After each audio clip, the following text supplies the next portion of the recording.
Aperture's Highlights and Shadows Adjustment tool provides an easy way for you to brighten or reduce the brightness of highlights and shadows without affecting other aspects of your images. Select your image and open the Highlights and Shadows adjustment.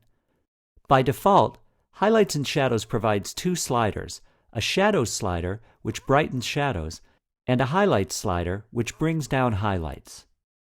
You can brighten shadow areas and restore detail by sliding the Shadow slider to the right. You can reduce the brightness of the highlights in images which contain areas that are too bright. Slide the Highlight slider to the right to bring down the highlights in the image. Note that the Highlight slider operates on the bright areas in an image, but not on highlights that are completely blown out. To recover blown highlights, use the Recovery slider instead. After bringing down the highlights, you may want to brighten shadows to restore detail. For more refined adjustments, open the Advanced controls by clicking the disclosure triangle at the bottom of the Highlights and Shadows adjustment brick.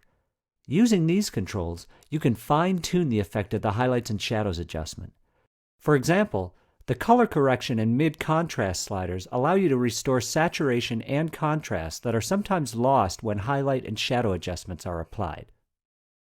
The Shadows and Highlights adjustments, along with Aperture's other exposure tools, offer a range of methods for precisely achieving the look that you want for your images.